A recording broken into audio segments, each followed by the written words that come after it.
Hello everybody, it's Mazzy here and welcome to another video. So today I'm going to be talking about video games and violence and how they don't kill people and how violent video games don't kill people. But before that, the music in the background is by Robi, and if you enjoyed it, make sure to click the link in the description to his SoundCloud. So for the longest time now, the media has this idea that the violent video games like GTA and Call of Duty and stuff make people go crazy and people die because of the game. Like, people die because the game exists, like they'll get killed in the midnight release or something, but that's not the game in itself, that's just people, because people kill people. But they seem to think that the game in itself makes a person violent, and one that I think that's pretty stupid, because that really just underestimates somebody's intelligence. They really think that we can't tell the difference between a 3D model and a real person. And people understand that games are, more often than not, fantasies. They're things that are impossible in the real world, and we know that we can't die and respawn again. We know that we can't steal a tank and then put a code into our phone to make it fly. Like, GTA is just an extreme fantasy made by crazy Scottish people on their computers. It's like Godus or something. Godus doesn't make me a god. It doesn't make me create land. So why would GTA make me a crazy violent person? Like, I don't understand how one game doesn't have an effect on me where the other one does. And people understand that there are real life consequences to the things that you do in real life, and if you do something in the game, then there are consequences in the game. And they're completely separate things. And there is no scientific evidence that playing violent video games makes you violent.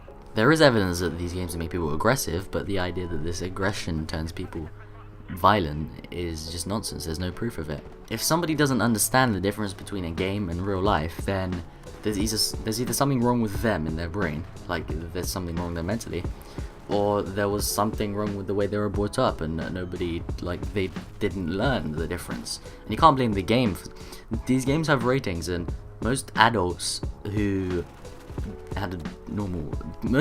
these games know the difference. There'll be like one in like a million people playing the game that can't tell the difference between the game and real life. So why do they say all this rubbish about video games? Like, you see people getting killed on the news all the time. You see it on TV.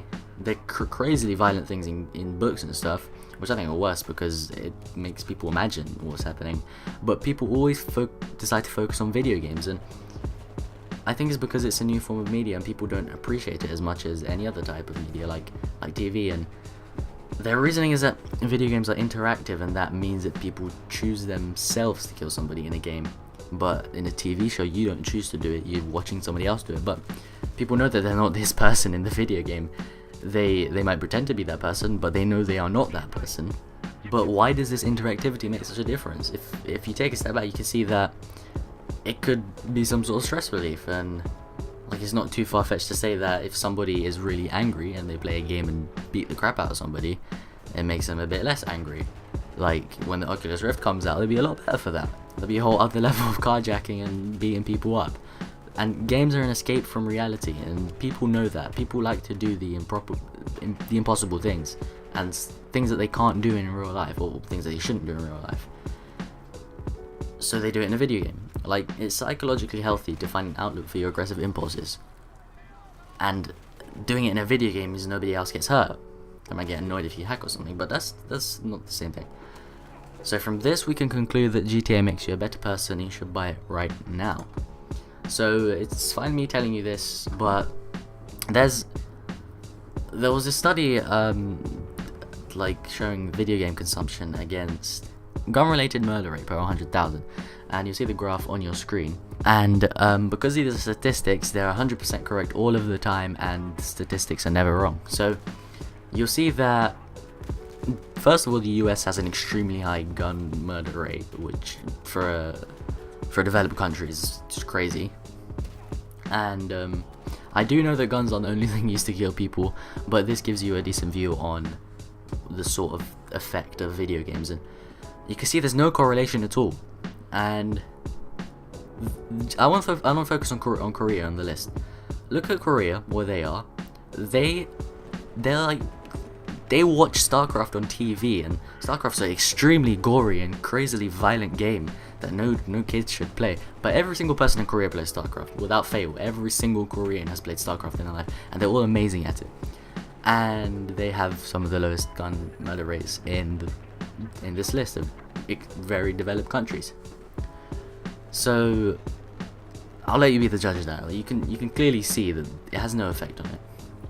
And after saying all this, there's not really any proof either way, but I think common sense can tell you that it's not the video game that causes the violence. It's the person's upbringing and the person's brain and their mental state and who they are as a person. It's like games don't kill people, people kill people. So you can't blame the game, and although there's no proof for either side, you can't really claim that it's true because there's no proof. Like Russell's teapot or the celestial teapot. It's going to be super deep, and I'm going to sound really smart here, but he made this analogy about a religion, but it applies well here. So he wrote, if I were to suggest that between the Earth and Mars there is a China teapot revolving around the Sun in an elliptical orbit, nobody would be able to disprove my assertion, provided I were careful to add that the teapot is too small to be revealed even by our most powerful telescopes. But if I were to go on to say that, since my assertion cannot be disproved, it is intolerable presumption on the part of human reason to doubt it. I should rightly be thought to be talking nonsense. So this can be applied here, and the inability to disprove doesn't prove something. So nobody has proven that video games make you violent. People say that they've proven it, but they haven't. Otherwise we wouldn't be having this argument. This argument will be completely invalid, and I wouldn't be saying this. So it doesn't make sense to believe that video games make you violent, even though nobody has disproven it. So the moral of the story is that video games don't make people violent. Nobody's proved it. And I have common sense. And I understand that there are real life consequences to doing things that I do in games in real life. And the idea that video games make you violent is a fallacy, a misconception based on an idea that is yet to be proven. So I think I finished for now. I hope you enjoyed hearing my thoughts. If this video sounded a bit scripted, well, that's because it is. I couldn't remember everything, so I wrote it down. So thank you very much for watching it this far. If you like the video, then click the like button below. If you want to hear more of my super deep thoughts, then click subscribe button or the subscribe link in the description. There should be a couple more videos this week, and thanks for watching. Have a nice day. Bye.